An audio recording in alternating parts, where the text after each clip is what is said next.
Miss Bissell here with a little bit more art.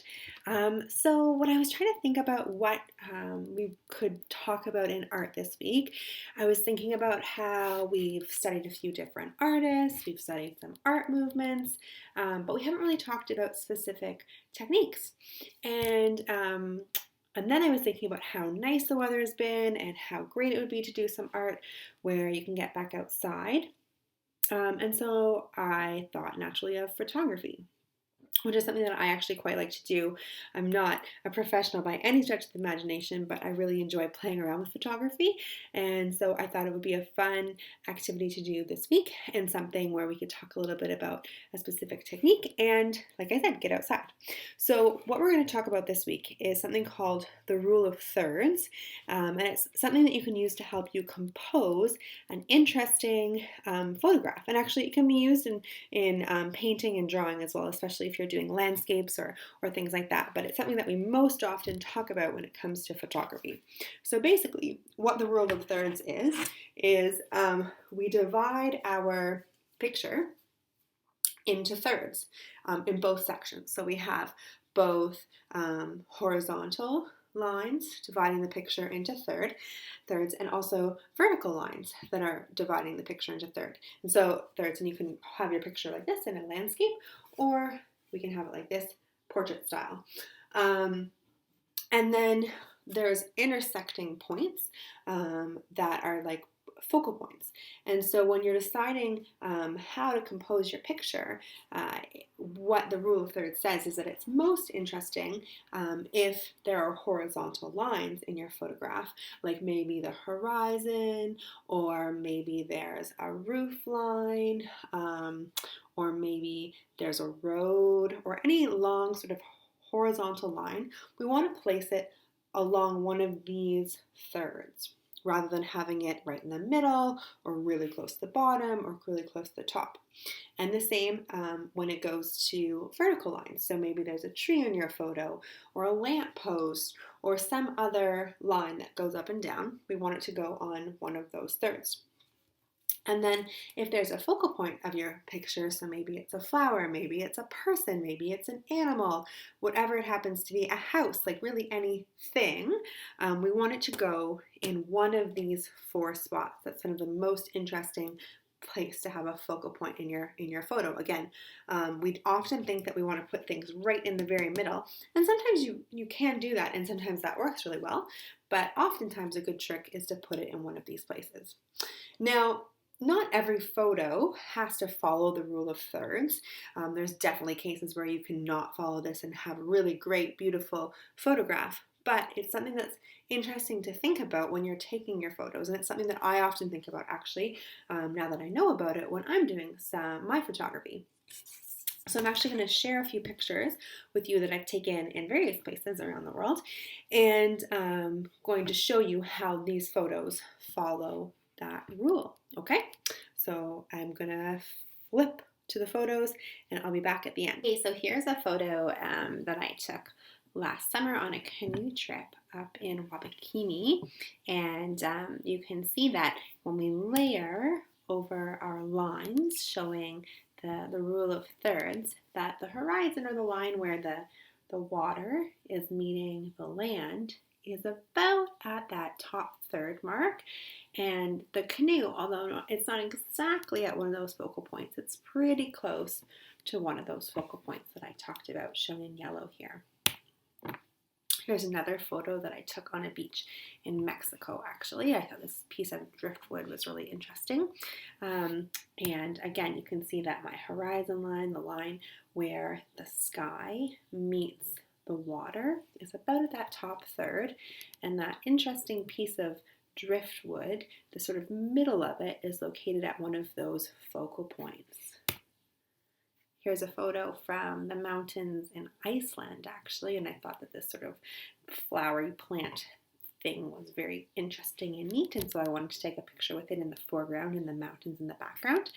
And once again, the tops of those mountains are at that top third, and then the flower is kind of located along that third line, the vertical line. This photo is also in Iceland at sunset, and I just thought the colors were so calm, and just the reflection was so perfect. And my rule of thirds, you can see that bottom line where the sky is meeting the ground is approximately along that bottom third line. And then this final photo I took when I was living in Thailand.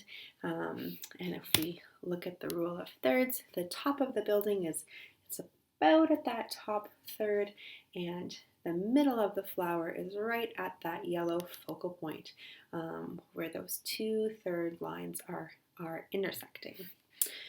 So for your task today, you've got a couple options. Oh, here's another photo that I took actually pretty close to Rossport, and although you can't see the lines on it, the tree is located at about one of those 1/3 lines, the same with the horizon. It's just at a different orientation. This is a portrait photo as opposed to a landscape photo, or well, portrait style photo. So you've got two options. As usual, I try to make one of the options something where you create art and another one where you respond to art. So for the first one, you can experiment with some photography. So for this option, you'll be the photographer, and I want you to experiment with using the rule of thirds to take some interesting photos. So you're going to choose one of the photos you take, or if you want, you choose more than one. I would love to see whatever photos you want to send me, and so you're going to share them with me. And then just write a short explanation explaining how you use the rule of thirds in your photographs composition. And then just share a little bit about what you like about that specific photo or the photos that you sent me. Why did you take them? What was it about the topic of the photo that you liked, or the colors that were in it? And why did you pick it out of all the photos that you took to share with me? And then the option number 2 is to analyze a photograph. So I want you to find a photograph that you like that uses the rule of thirds in some way. So it might be a photo you find on the internet. It might be one that's displayed at your house. It could be one that you find on social media. So really anywhere that you find a photo that you like that looks like it follows the rule of thirds. And you can share that photograph with me in some way. So if you can take a picture of it and send it to me, if you can paste it into OneNote, copy and paste it into OneNote, you can even send me the link for it, or really any way that works so that I can see the photo you're talking about. Then I'd like you to share a bit about why you chose that photo. In addition to the fact that it follows the rule of thirds, what is it that you like about it? And finally, tell me how the photo is using the rule of thirds. So those are your two options. Okay, so I know that most of my photos that I shared with you are ones that I took outside of landscape and nature, but by no means do you have to pick photos like that to send me. They could be the photos you chose, either ones that you take or ones that you find. It can be of people, it can be of animals, it can be of cityscapes. Really anything is possible. I would love it if they were outside, but they don't have to be. Just the weather is so nice that any reason to go out there is a good reason. And I hope that you're doing well. I know it's really hard to continue with school now that the weather is nice and we've been doing it for a while, but just keep up the good work. I love everything that you send me, and hoping that I'll get to see some interesting photographs this week. And one last thing, if you have anything that you would like to learn about in art, or that you'd like to practice, please feel free to send me a message about it. You could send me an email, or you could leave a message in your OneNote when you do your assignment. Maybe it's a style of art that you're interested in. Maybe it's a certain artist you're interested in. And maybe it's a technique or a medium, like you really want an excuse to do something with pencil crayons maybe, or painting, or you want to do some more statues, or whatever you would like to learn about, let me know and I'll see if I can come up with a lesson that has to do with that. Otherwise, I'll just keep picking things that I think are cool and interesting and share them with you. All right, have a great week. We'll talk to you next week. Bye.